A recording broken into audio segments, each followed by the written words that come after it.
And He Not Busy Being Born by Brian Stableford. Originally published in the summer 1986 issue of Interzone magazine, which they reproduced the following year for Interzone, the second anthology.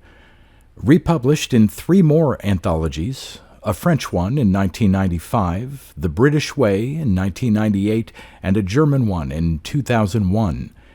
It appeared in a collection of the author's stories called Sexual Chemistry, Sardonic Tales of the Genetic Revolution in 1991.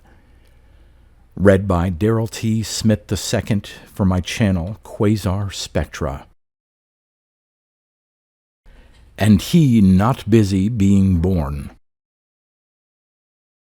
It was in September 1973, shortly after returning from his honeymoon, that Adam Zimmerman began to read Sein und Zeit by Martin Heidegger. Although a native New Yorker, he read German fluently. He was the son of Austrian Jews who had fled Vienna in 1933, and a perverse estrangement from his parents had made him more enthusiastic to retain his national roots than his religious ones. For this reason, he had always remained aloof from schmaltz while being self-indulgent in the matter of angst, and he was ready-made for that sanctification of self-pity which is the existentialist's red badge of courage. While he read Heidegger a couple of chapters at a time on those nights when he elected not to claim his conjugal rights, he felt that he was not so much being instructed as helped to bring to consciousness knowledge which had always lain within him, covert and unapprehended. He hardly needed to be told that angst is the basic mood of existence, because it had always nested in his soul. When Heidegger explained how our awareness of possible death, though unfathomably awful, is so carefully repressed to a subliminal level, so that the threat of nothingness can be held at bay, what Adam felt was a surge of tremendous relief as the truth which had been captive in his mind was set free. When he finally laid the book down on his bedside table for the last time, the silken caress of his expensive sheets seemed infused with a new meaning. For 25 years he had been a stranger to himself, but now he had been properly introduced. He woke Sylvia, his bride of 8 weeks, and said, "We're going to die." Although distressed at being hauled back from gentle sleep in this rude manner, Sylvia naturally adopted a tone of loving sympathy. "No, we're not, Adam. We're in perfect health." "It is the one constant of our existence, Syl," Adam told her calmly. "That awareness which haunts us, that we may at any moment be snuffed out of existence, forsaking our being, is the fundamental insecurity which weakens the foundations of the psyche. We try in our myriad ways to suppress it and defeat it. We invent myths of the immortality of the soul. We try to hide in the routines of the everyday. We try to dissolve our terror in the acid baths of love and adoration. None of it works, Syl. At the end of the day, it can't work. Heidegger thinks we can break through, liberate ourselves from our servitude to the ordinary, and achieve authentic existence. But even that won't work. It's nothing but another cheap trick to try to dodge the issue. The angst will always win. What can we do, Syl?" In a year of courtship and 8 weeks of marriage, Sylvia had already had abundant opportunity to study her loved one's penchant for being abominably pompous, but she still thought he was wonderful and didn't mind it too much. "Go to sleep," she advised. Adam loved Sylvia too well to react to this shallow riposte with the contempt it clearly deserved. Instead, he let her follow her own advice while he continued to brood. The sheer enormity of his realization denied him escape into the arms of Morpheus. He turned out the bedside lamp and sat in the dark, appalled by the vision of nothingness that was conjured up before him, languishing in the sensation of having no hope. It is useless to speculate now whether sleep might have saved him. If he could have slept in such circumstances, he would not have needed saving. As it was, Adam Zimmerman became, in the course of that insomniac night, a man obsessed. Those few rough-hewn sentences which had poured out of him as he tried to explain himself to the sleepy Sylvia became the axioms of his philosophy of life. Heidegger's analysis of the human predicament, that life is underlaid, limited, subverted, and devalued by its own precariousness in the face of possible death, he accepted in full, but he denied what seemed to him feeble attempts by the philosopher to find a cure in some shifty sleight of mind.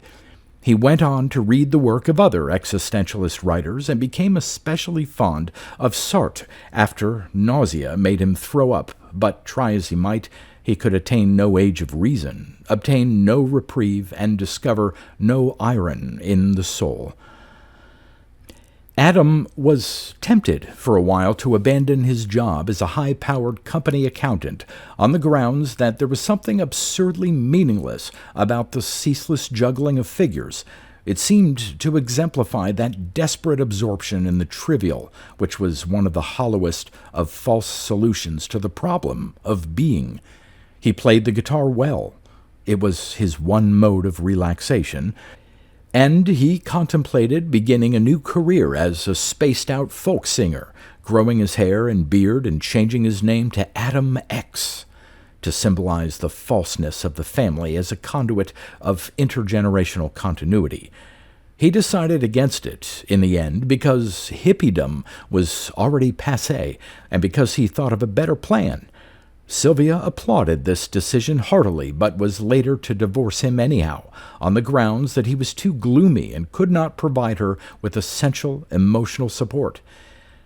"The trouble with you," she said as she left him, "is that you're deadly dull, over-devoted to stupid speeches and incapable of enjoying yourself." Angst, as far as Sylvia was concerned, was a marital misdemeanor. She lived comfortably on the alimony which he paid her for the remainder of her days, but failed to escape the ravages of her own angst, and eventually died an alcohol-sodden wreck in 1999. Adam's own plan for escape from the human predicament was a daring one, but devastating in its simplicity. If the quality of life, he reasoned, is permanently and fatally impaired by the momentary possibility and ultimate inevitability of death, then the only real solution is to become immortal. When, before their divorce, he put this proposition to Sylvia, she laughed contemptuously, having long left behind the days when love forbade such indelicacies. But this reflected the fact that she really and truly did not understand him. For all his faults, Adam was not given to idle flights of fantasy. When he said he thought that there was an answer, he meant it. Nor was he talking in terms of any metaphorical or metaphysical immortality. He did not believe that satisfaction could be found in the thought of living on in the pages of a few books or a few children, and the prospect of being a born-again optimist did not tempt him, even when the fundamentalist revival was at its height in the 1980s. Adam needed something more solid than Christ to put his faith in, so he invested it instead in ice. By the time Adam became interested in cryonics, the Cryonics Society of California and half a dozen similar outfits had been freezing newly dead bodies for more than a decade. He was not impressed by their activities, even in the days before a power failure allowed one cache of corpuscles to thaw out in 1981. He could not convince himself that future medical science would readily stretch to actual resurrection, and he was worried that contemporary techniques in freezing were inadequate to guard against tissue damage. He knew, though, that given time and money, cryogenic scientists would soon devise methods which would allow living human beings to be placed in suspended animation more or less indefinitely. There was, of course, a problem of timing to be worked out.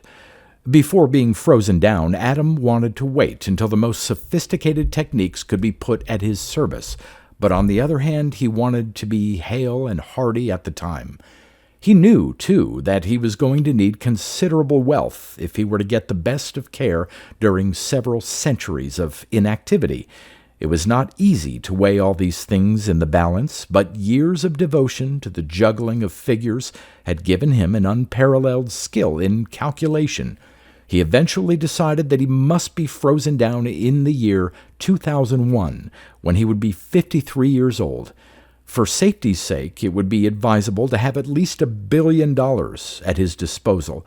This decision was taken in 1986, 2 years after his divorce, and he decided that, provided he did not marry again, the $1 billion was achievable. He contemplated remaining celibate, but having studied Bertillon's data regarding sexual activity and death risk, decided that keeping a string of mistresses was a justifiable expenditure. There were several ways in which an aspiring company accountant could plan, in 1986, to make $1 billion by the turn of the century. They all involved stealing. But at that time, the body and spirit of American capitalism were relatively unfettered by legalistic inconveniences, and it was not necessary to take undue risks.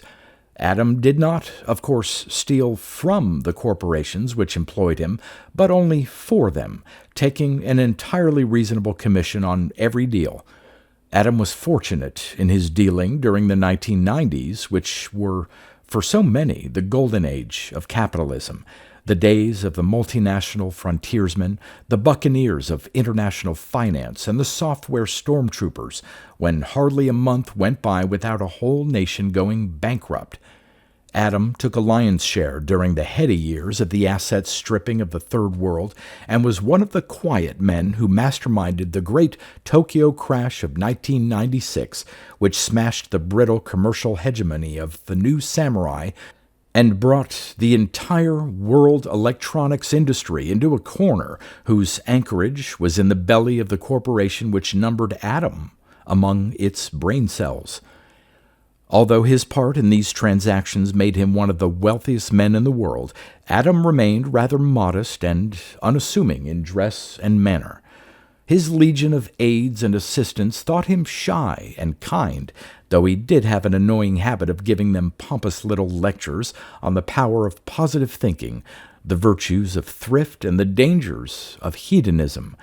One of his favorite topics, ironically enough, was fame. Fame, he would tell them sternly, is essentially a matter of attracting attention, and attention is always fatal to men who make their living by dipping into other people's pockets. One should avoid at all costs being interesting. It not only renders one vulnerable to the iniquities of inquisitiveness, but makes one susceptible to flattery. Flattery is a powerful force, and its seductions can be difficult to resist. One must constantly remind oneself that fame is one of the most awful reminders of one's own mortality. The masses are always hungry for misfortune and disaster, and they love to revel in the sympathy, tragedy, and grief which attend the sufferings of their idols.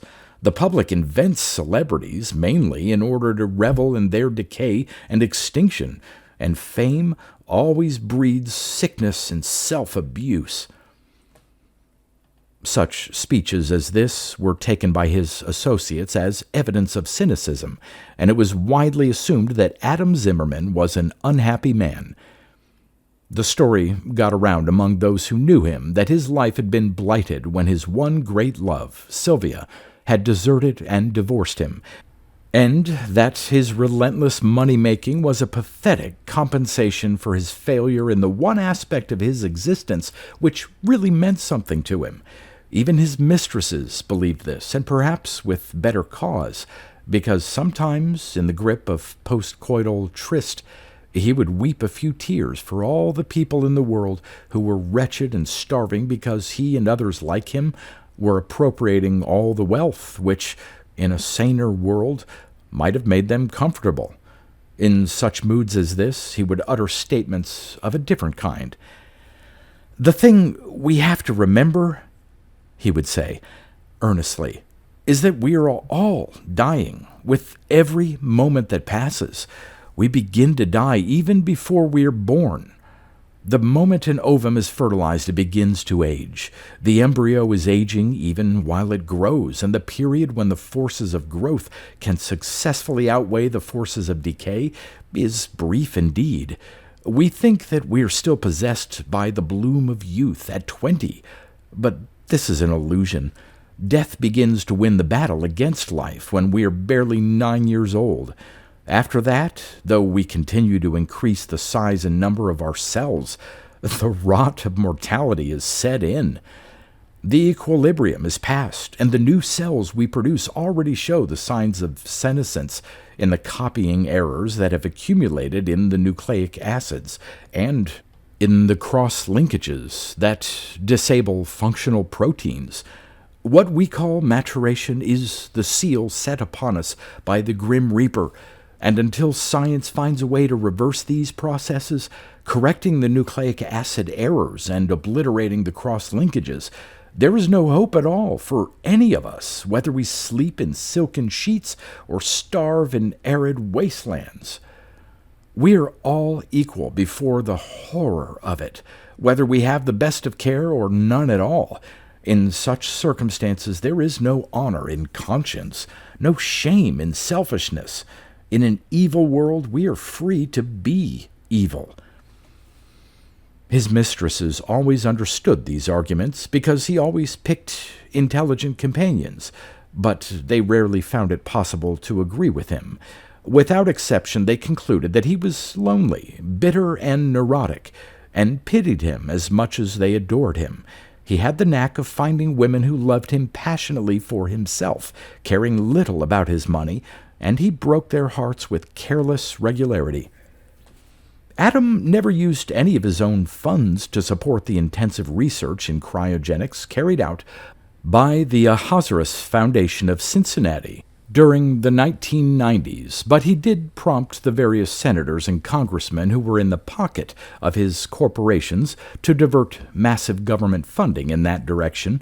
He always considered this to be the humanitarian side of his activity, allowing the people of the whole world, who were in the final analysis the source of the wealth paid as taxes by the great corporations, to become shareholders in the greatest of all human endeavors, the war against death.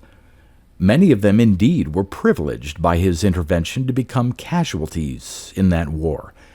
Adam Zimmerman was very proud, therefore, to become, in April 2001, one of the first few volunteers to be frozen down while still in the full bloom of health, using the most sophisticated of new techniques.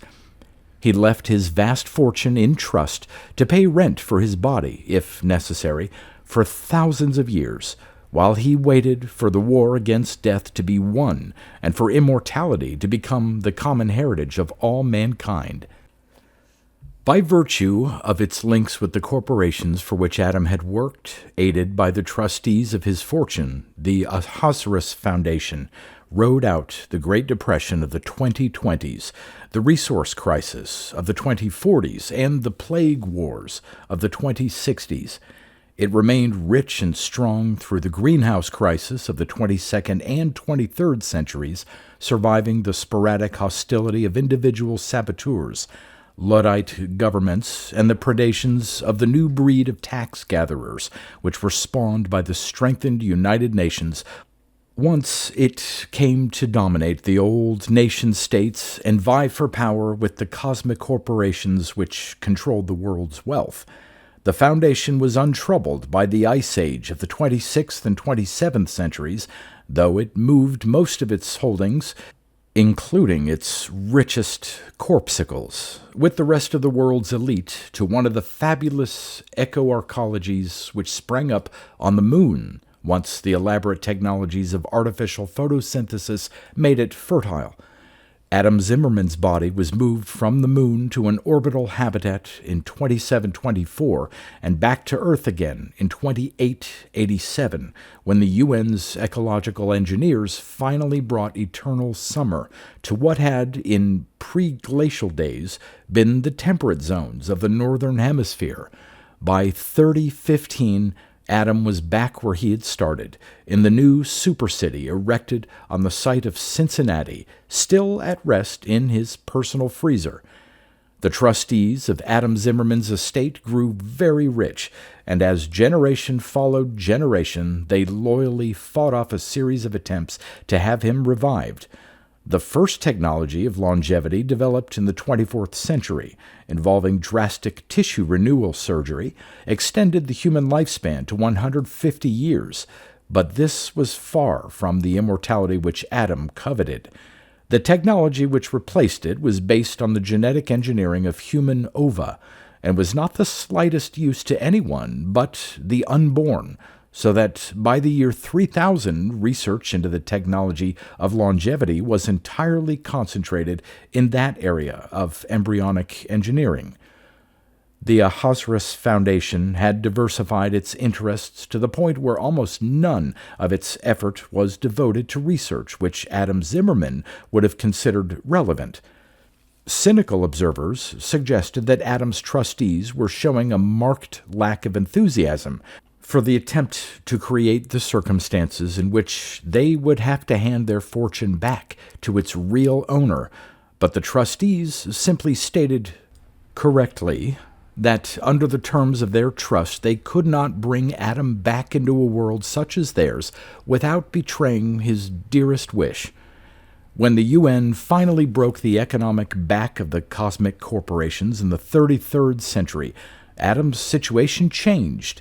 Instead of growing richer and richer, his trust began to grow poorer. By 3450, by which time none of the old corporations existed as separate entities or reservoirs of power, the Ahasuerus Foundation had been absorbed into a minor UN department.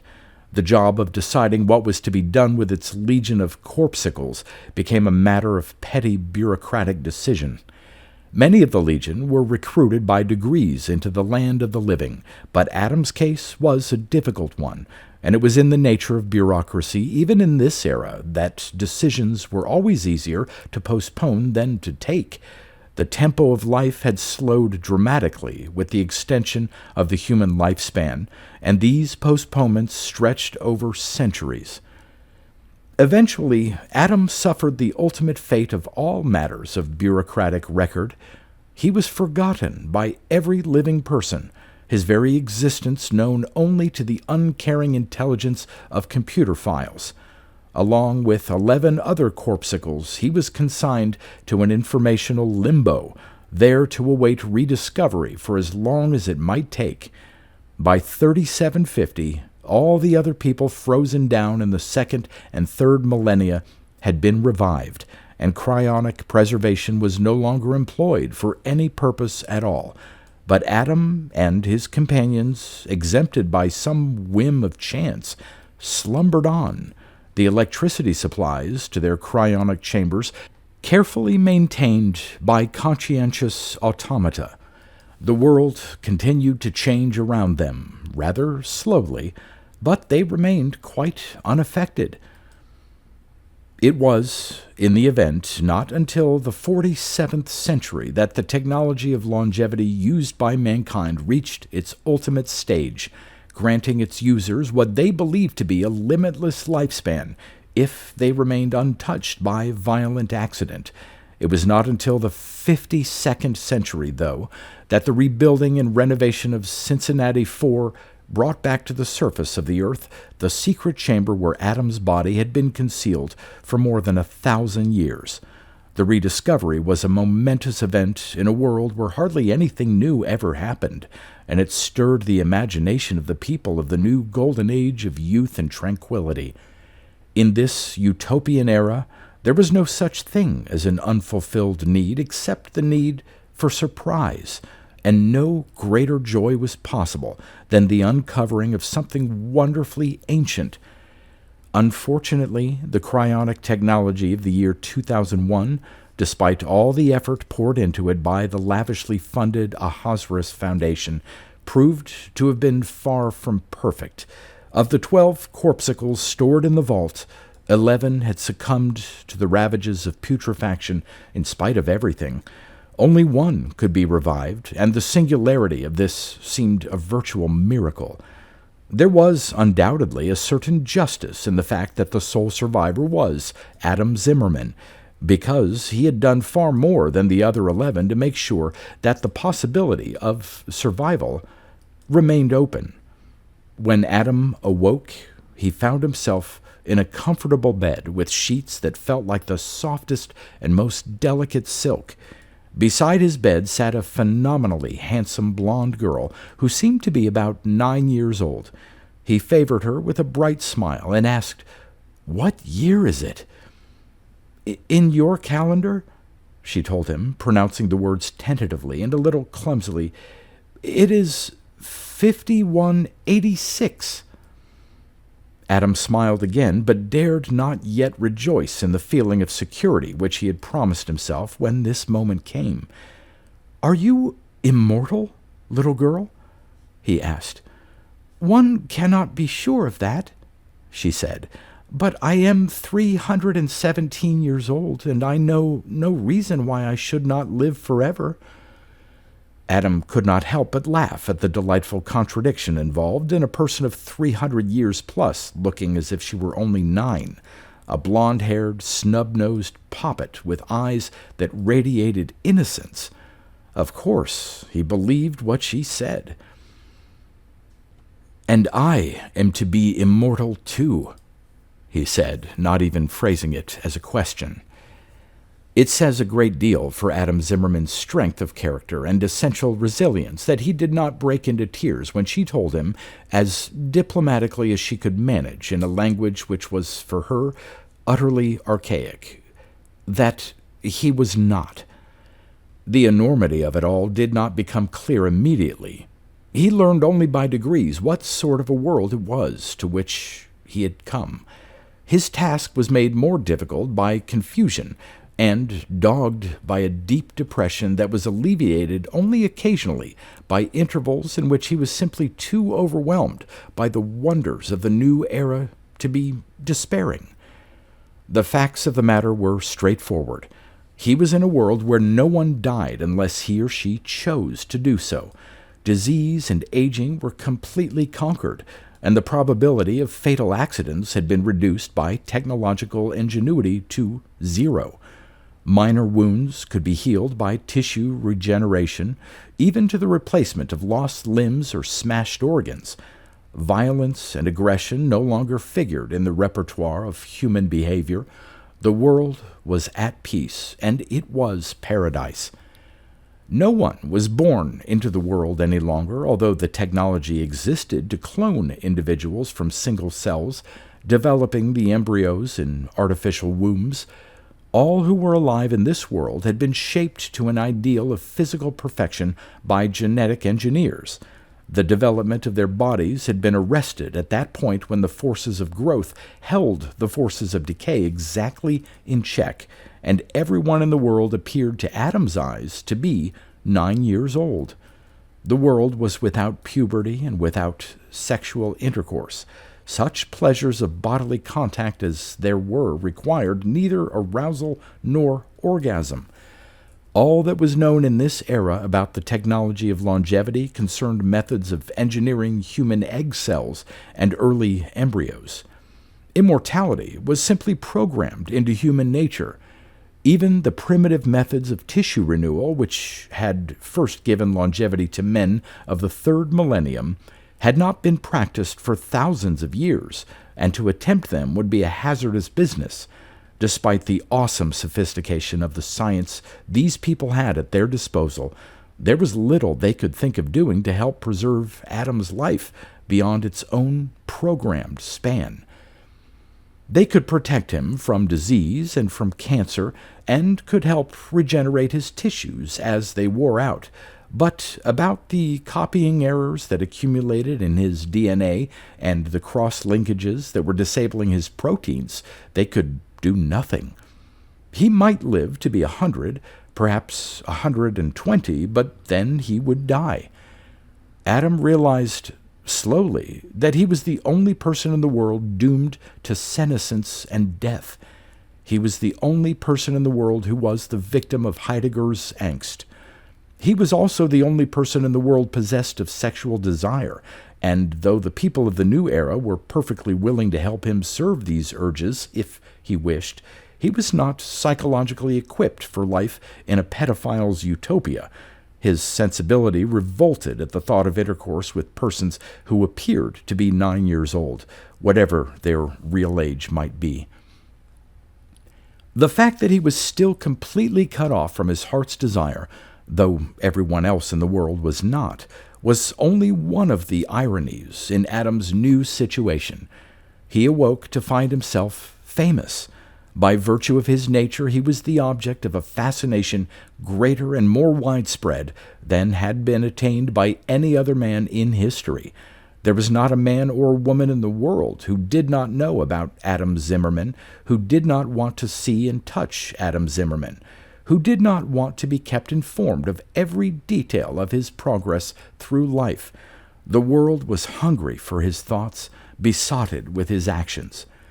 They tried, of course, to be scrupulously polite. They readily acknowledged his right to privacy and tried not to invade it. They did nothing that involved him without seeking his informed consent. They apologized for every intrusion and begged his leave for every question they asked. If he asked to be let alone, they left him, but hovered always near to be responsive to his every whim. When he chose not to be alone, and he could hardly bear solitude, there was no way for them to set aside their curiosity, their utter absorption in the mysteries of his fate and fortune. Adam soon found out that if he were to ask his hosts to have him frozen down again, they would do it. He no longer had a vast fortune to pay for his upkeep and guard his interests, but in this world there was no currency needed save need itself. Whatever he asked of these people, they would give him, and though they would be disappointed in the extreme if he chose to leave them, they could not bear to deny him anything. He could ask them, too, to dedicate great efforts to the development of the kind of technology of immortality that he, and he alone in all the world, required, and they would do it. They would work for him, proudly and gladly, for centuries or millennia, and would delight as much as he in the possibility that he could one day get what he had come so far in search of. Their delight, though, would mask a disappointment, because if he became one of themselves, he would cease to be fascinating. What he had cynically said about fame in that distant, forgotten past was all too obviously true in this startling present. The basis of his celebrity was his mortality. What these people were fascinated by, above all else, was his awful misfortune in being a man who one day must die. Adam Zimmerman considered his options, and he hesitated. For the first time in his life, he had doubts about the prospect of immortality. Was such a reward, after all, a mixed blessing? Could he really bear to have the clock of his being turned back, to revert to being 9 years old forever? Would it really work as a cure for his existential predicament? As the days passed and Adam lived in the supremely comfortable world of the 52nd century, he began to wonder whether angst was still the sole and central fact of his existence. Another horror was beginning to compete with his horror of death. It was not the horror of eternal life per se. That would have been absurd. But it was the horror of the idea that in winning eternal life, he, the essential Adam Zimmerman, would be exterminated just as thoroughly as he would by death. The people of this new era were healthy and happy and wise. Theirs was an entirely enviable condition, but it was a condition to which they had been born, and he, if he was ever to inherit it, would have it thrust upon him. It would not be, could not be, the same. The prepubescent avatar that would result from the scientific miracle would be an immortal, but it would not be an immortal Adam Zimmerman. The goal he had sought in casting himself adrift on the sea of eternity in the first year of the third millennium, the preservation of his own being, was still out of reach. Adam realized, like so many others before him, that his cure for the human predicament would not work. Like all old philosophers and lovers, all the artists and hobbyists, all the mystics and martyrs, he found in the end that you couldn't beat the angst. You could repress it, ignore it, sublimate it, stare it full in the face, or freeze it for thousands of years, but you couldn't get away from it. Adam didn't particularly enjoy this discovery, but he was not utterly defeated by it.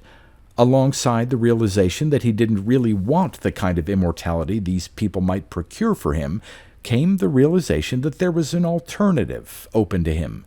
Instead of asking to be frozen down again, he could allow himself to fall for the flattery and seduction of his fame. He could give these Golden Age innocents what they longed for, a taste of human dereliction and death. He alone in all the world could make them appreciate the privileges they enjoyed by showing them what it was to be without them. Adam had spent the greater part of his life trying to find an escape from angst. Now he changed direction. He decided to revel in angst in order to show a world that was without angst the true meaning of his existence, the true significance of his state of being. "I'm not just a man," Adam told his greedy audience. "I am a symbol. You must learn to understand me, for I am not merely famous. I am fame itself." They loved it. They drooled over his every aphorism. Adam decided to make the twilight of his life the ultimate dramatic performance. He would show them death with dignity. He would make them see not only the physical processes of decay which would claim him, but the psychological warfare that went on in parallel. That which had been trivial and utterly commonplace in his own world, where millions had died because of a few juggled figures on balance sheets, would now be not merely unique, but tremendous. In the years that followed, Adam's hair turned gradually gray. He let it grow long and grew his beard as well. He asked his hosts to make him a guitar, and he began to play again, singing songs in German and English that he had learned in childhood and adolescence, and learning new ones that his faithful admirers found in ancient databanks. He even composed some songs of his own, sad songs about sex and death, war and poverty, pain and love. He abandoned privacy and gave himself entirely to his public. When he was not singing, he talked, frankly and with occasional painful honesty, allowing all his thoughts to be recorded for infinite posterity, as well as being eagerly lapped up by the ever-present listeners. He began to style himself Adam X, to signify the fact that he was the great unknown. He planned his death meticulously, though the possibility of suicide was ruled out. He must die, he decided, of what passed in his own time for natural causes, of cancers that would burst spontaneously within his frail flesh, of the gradual erosion of his tissues, of the failure of the coordinating systems that bound his disparate cells into a coherent whole. He decided that he would use no anesthetics, suffering the pain which would come with these varied afflictions. This was not a decision taken out of courage. He had always been something of a physical coward, but out of a sense of responsibility. This was the only chance which the people of the 6th millennium would ever have to understand suffering, and he must not cheat them. His pain, his tears, his shiverings, his sadnesses, his fears, all his stigmata belonged to them, because it was these which gave significance to his being. Planning all this carefully, preparing for it all, and going through it, not without difficulty by any means, Adam X became by degrees a happy and contented man, at peace with himself and his angst. He became a prouder man than he had ever been in the days when he took his gluttonous part in the rape of the world. He became a more joyful man than he had ever been, even in the heights of ecstasy, which his relationship with Sylvia had allowed him temporarily to reach. By making death into fulfillment, he robbed it of almost all the power it had once exercised over his imagination. He moved his angst from the side of moral debit to the side of moral credit in the account book of his psyche, and with that cunning move, so like in spirit to the legerdemain which had been his forte in days gone by, he turned a potential loss into a handsome profit. Adam X died on the day which would have been identified in his calendar as the 25th of July, 5237, at the age of 3,289. This was a record, ironically enough, in a world from which death had been banished. He died in a comfortable bed, in sheets which felt to him like the most sensuous silk and which reminded him pleasantly of riots of sexual excess enjoyed with his most expensive mistresses. He had been working on his last words for many years, redrafting and polishing them endlessly, and managed to deliver them all before losing his powers of speech. "It is my earnest hope," he told his adoring fans, "that by the example of my suffering and death I may redeem you all from the innocence which is your fortunate heritage. I have been, during these last 30 years, a stranger and afraid in a world I never made, but I have done my humble best to remake it, by remaking its understanding of its own origins. The immortality which you enjoy was born out of the efforts of men such as I, made desperate by their own mortality. We could not save ourselves, but we sowed the seeds of salvation for future mankind, paving the road to heaven with our good intentions. I have come out of the mists of time to bear a message, which is that our tragedy and your triumph are indivisibly one, and must be understood as opposite sides of the same coin. I cannot express in the poor language which every person on earth has learned in order to listen to me the delight I feel in knowing that mankind has attained an age of reason. But I know that you feel it too. Ave atque vale." This speech was to be eternally remembered and treasured by the people of Earth, granting Adam Zimmerman the kind of metaphorical immortality that once he had scorned. No one who read it remained unmoved by it, and no one ever thought such an unworthy thing as to deem it pompous. The innocence of the Golden Age continued to enjoy Adam long after he was dead, granting him the grandest and finest funeral in the history of the human race, whose like, needless to say, was never seen again.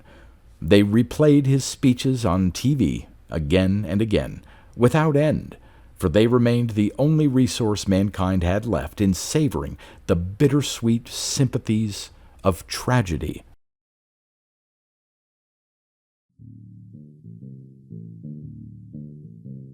You've been listening to pre-1990s speculative fiction readings with a highlight on science fiction by Darrell T. Smith II. Please consider clicking the donation link in the description box. Thank you so much for your time and your imagination.